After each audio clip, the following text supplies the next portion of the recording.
ये पीएफएससी 2025 का जो current affairs MCQ compilation PDF है विद एक्सप्लेनेशन, उसमें आज सितंबर एंड अक्टूबर 2024 के इसमें कंपाइलेशन वाले पीडीएफ मिल जाएंगे।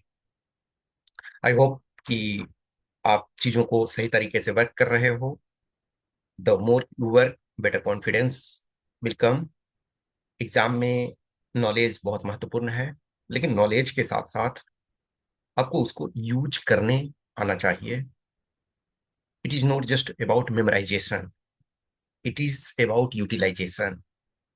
Which part you should use where? That's the thing. वो जो हर चीज जानना सिर्फ महत्वपूर्ण नहीं है, जो हम जानते हैं उसको राइट एस्पेक्ट्स को राइट प्लेसेस पे यूज करना।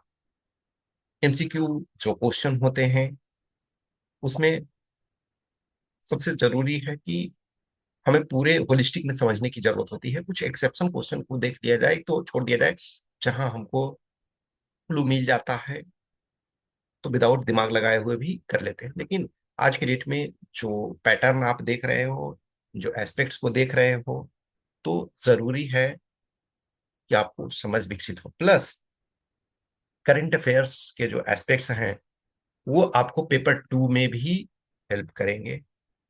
जो आपको एक्सप्लेनेशन वाला पार्ट है, जो एक्सप्लेनेशन का एस्पेक्ट्स है, वो पेपर टू में भी आपको हेल्प करेगा। कुछ डेटा, कुछ डायमेंशन, कुछ फैक्ट्स, कुछ फाइंडिंग्स, वो पेपर टू में भी यूज होगा। तो हमेशा होलिस्टिक वे में करने की कोशिश करो। होलिस्टिक वे में चीजों को वर्क करने की कोशिश करो। जितना आपका इंटीग्रेटेड अप्रोच होगा उतना बेटर होगा। किसी भी क्वेश्चन को, लेट अस टेक कि कोई रिपोर्ट आया, उस रिपोर्ट में मान के चलो प्रेस फ्रीडम इंडेक्स है, या सस्टेनेबल डेवलपमेंट इंडेक्स है, या जो जेंडर गैप इंडेक्स है, कोई भी इंडेक्स है, तो पॉसिबिलिटी है कि पेपर वन में आपको उसका ऑर्गेनाइजेशन पूछा जा सकता है, कौन सा कंट्री टॉप पे है वो पूछा जा सकता है, या इंडिया का क्या पोजीशन है ये पूछा जा सकता है। सेम चीज को आप ऐसे को लिखने में जस्टिफाई कर सकते हो ना।